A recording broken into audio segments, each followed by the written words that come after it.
A circular dropped on June 3rd, 2026, from the Office of Drugs Control General of India. And if you work in pharma, whether you are a manufacturer, a regulatory professional, or a fresher trying to break into drug safety, this circular affects you directly.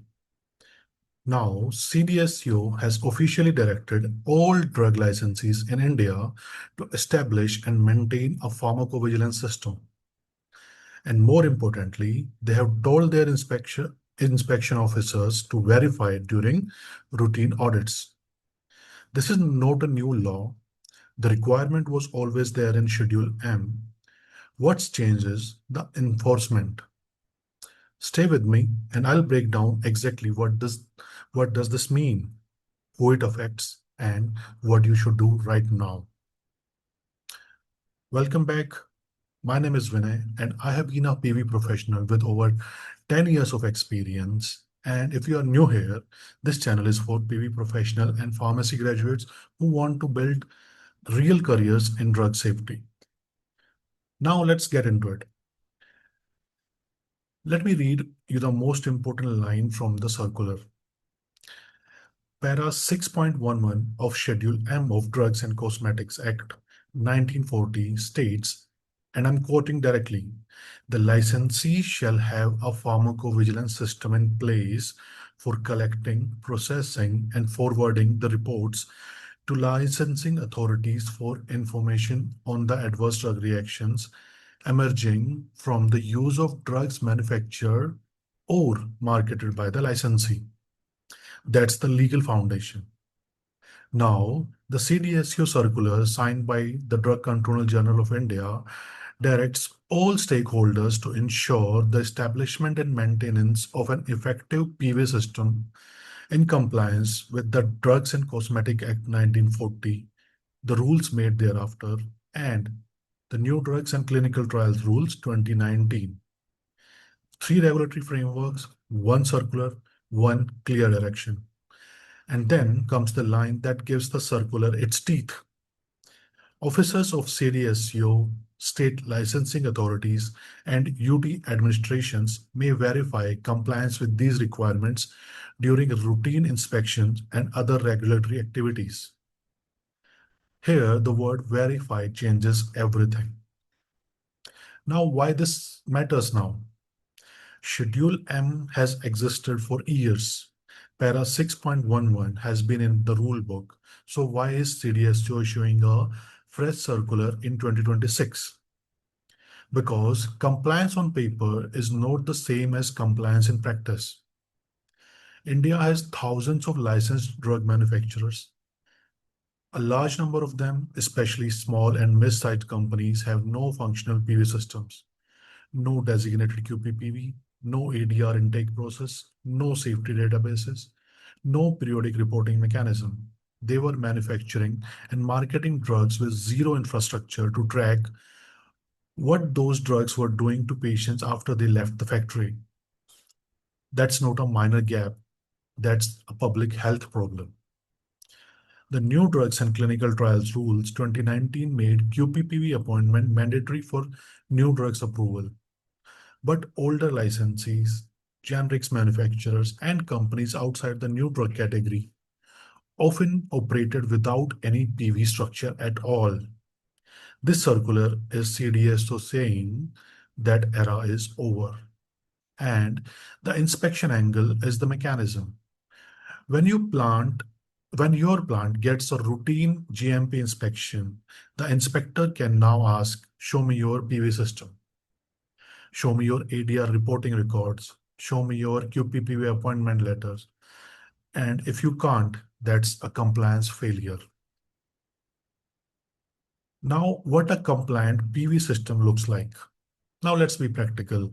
If you are at a pharmaceutical company and your management just forwarded you this circular and said, handle this, what do you actually need to build?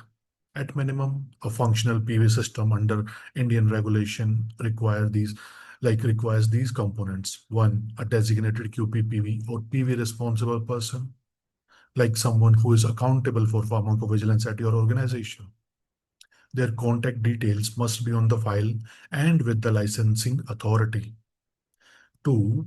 An ADR intake mechanism, a way for healthcare professionals, patients, or your own field force to report adverse drug reactions to your company.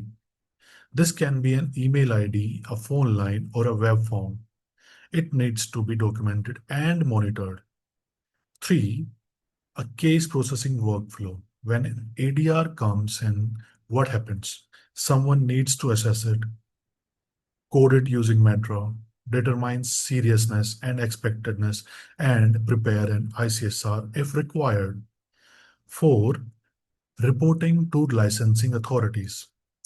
Serious unexpected ADRs needs to be reported within 15 days. Periodic safety data goes into PSURs. These reports go to CDSCO and your state licensing authorities. Number 5, a safety database or at minimum a structured tracking system. You don't necessarily need Oracle Argus on day one. A well-maintained Excel tracker with the right fields can work for small companies while they build capacity. But there must be a system. The last one, a PV, standard operating procedure. A written standard operating procedure that defines roles, timelines, and responsibilities.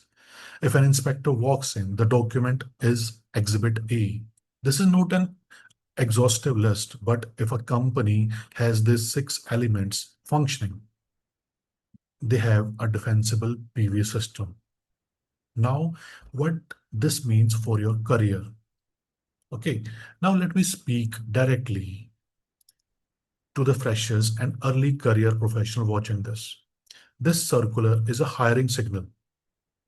When a regulatory authority issues a directive that ties PV compliance to inspection outcomes, companies feels it, finance feels it, operations feels it. Suddenly, the question, do we need a PV team becomes, how fast can we build one? I have been in this field for over a decade. I have seen pharmacovigilance go from a back office function that nobody in Indian pharma took seriously to a regulated requirement with teeth. This circular is another step in that direction. If you are a B Pharm or M Pharm graduate or any life science graduate sitting on the fence about which career to pursue, drug safety is a field where regulatory pressure is creating consistent demand. This circular is one more data point.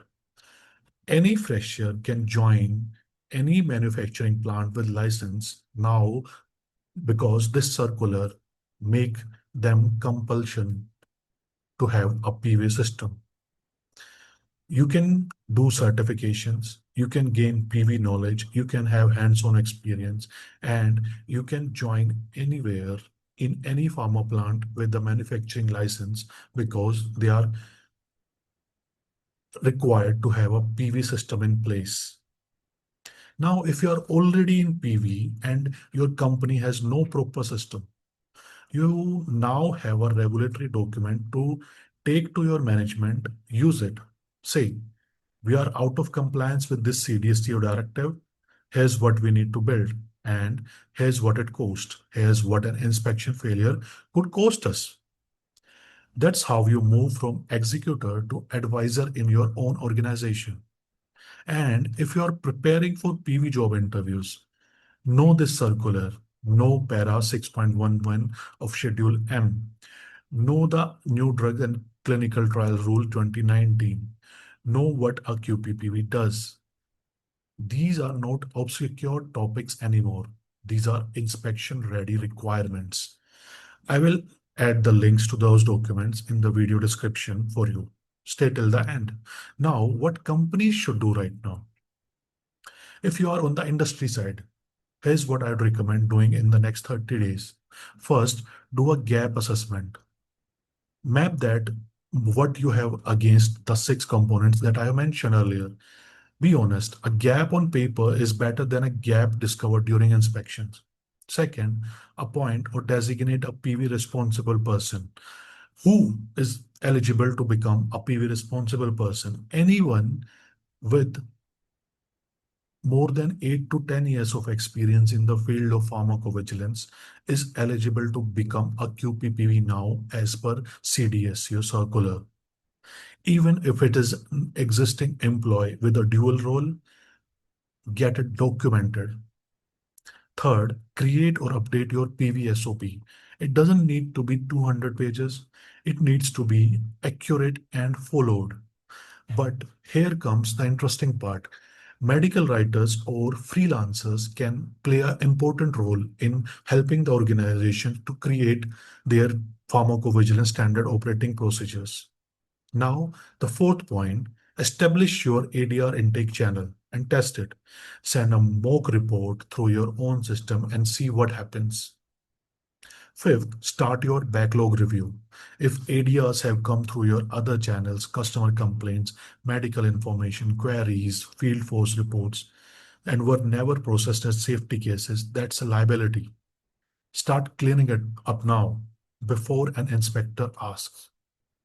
The circular has been distributed to all state and UT licensing authorities, all journal and subjournal offices of CDSU, and published on the CDSU website.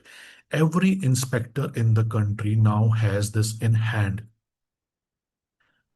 Schedule M of Para 6.11 was always law. This circular is CDSU saying they intend to check that law. For pharmacovigilance professionals, this is your moment to add value. For companies without PV infrastructure, this is your deadline. If you found this useful, share it with someone in pharma who needs to see it.